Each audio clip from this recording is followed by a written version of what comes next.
This season of Easter is extremely vital to our faith because Easter is about the resurrection, that Jesus did indeed rise from the dead.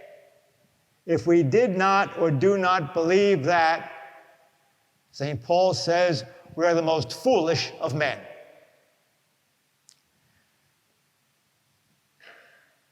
The resurrection is a great threat to the secular world. It's a great threat to materialists, to atheists, to communists, and to the totalitarian state. Why? Because the resurrection tells us that there is more to life than those things that the state says they alone can give. Materiality, security, protection, wealth. The resurrection tells us that our wealth, our security, our protection,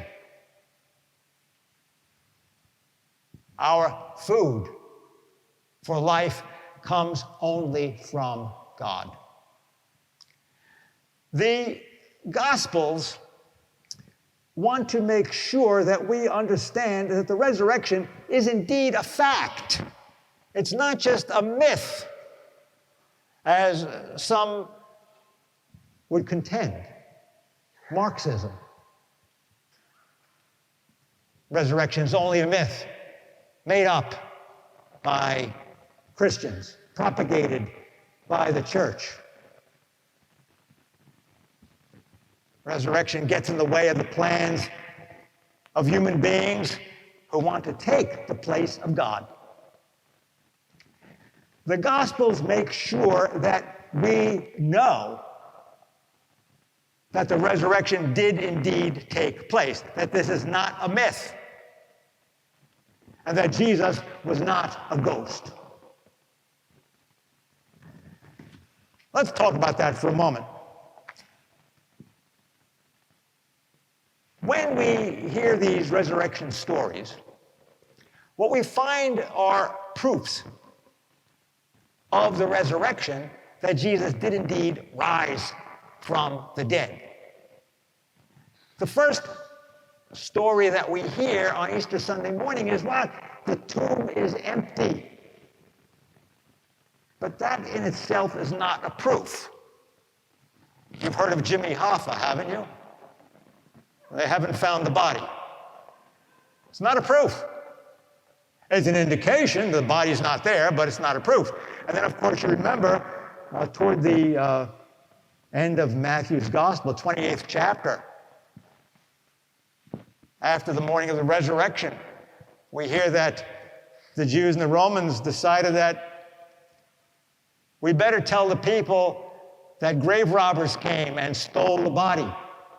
And that way, this faith in Jesus as the Messiah, the one who rose from the dead, it will come to an end. So you have the story of the grave robbers. We'll talk a little bit more about that. Today, what do we have? We have the story of the doubting Thomas. Now, I have to sympathize with Thomas. If I came and told you that somebody in your family who died recently came back from the dead, you would say to me, yeah, right. You would. You would. So he says, I'm not going to believe this until I see it myself. And he goes a step further. He touches him. He touches him. See, that's extremely important because this is another proof that we have. There is the empty tomb.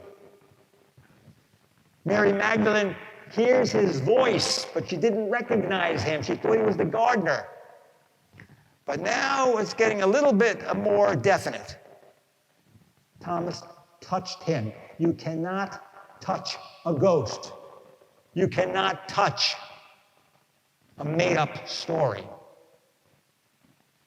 And so we have now the building of the case for the fact that indeed Jesus did rise from the dead. And of course, what's extremely vital is the testimony of the apostles.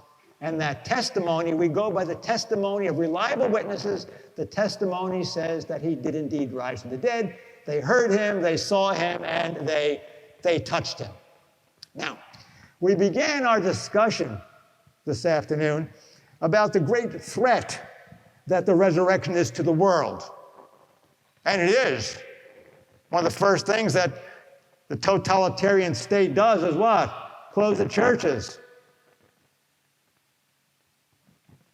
Communists destroy Christians because the resurrection gets in the way of their vision of what the world should be and takes away their sense that they are God and they can manipulate other people according to their will. Let me give you some examples of some of the attacks on the resurrection. The first one we've already discussed a little bit. And we're going to call this one fake news. You've heard of that, fake news. What goes out there? Grave robbers came. They stole the body. That's fake news, and that's what the Jewish authorities and the Romans wanted to get out there. As Matthew says, some to this day hold to that belief, that the body was stolen. That's fake news. And that's one of the earliest attacks we have on the resurrection.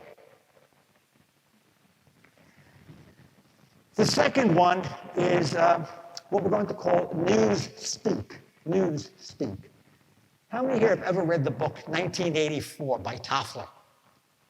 I highly recommend that you read 1984. You might recall in that book when the rulers of Oceania, they call it, when a message, they try to control a message, what do? They change the meaning of words, and they write their own dictionary.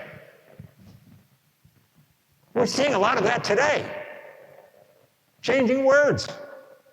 Gender means a whole bunch of different things now. Didn't just mean male, female. Infrastructure. What does it mean? Used to mean, I thought it was, transportation, roads and highways and the grid. Now it could mean practically anything. So they begin to change words. They tried to do the same thing throughout the centuries with the resurrection by saying what? It was a spiritual event. The body of Jesus really didn't rise from the dead. It was a spiritual thing. They just kind of felt that Jesus was with them. That's another way of destroying the truth. The last one is probably the most direct of all. It's canceling the resurrection. And this is what we live in today, a society that cancels things. What does canceling mean? It means if I don't like what I'm hearing, if I disagree, well, I can cancel it. Get rid of it. Never talk about it again.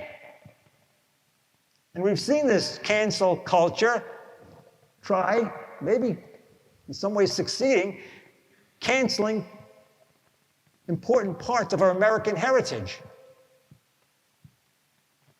And canceling people who disagree with those people who want to manipulate the media. They deplatform people so that the voice of truth cannot get out there.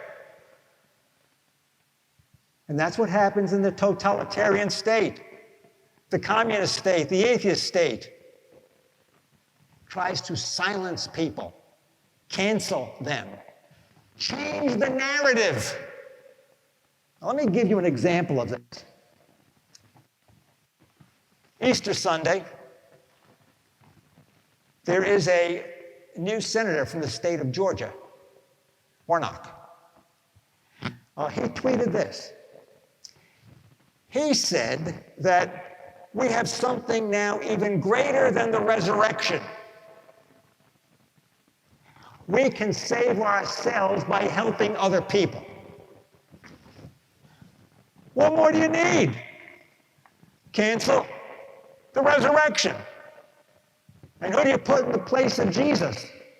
Human beings, a political system. So the resurrection is the enemy of the New World Order because it speaks to us about the reign of God and not the reign of man.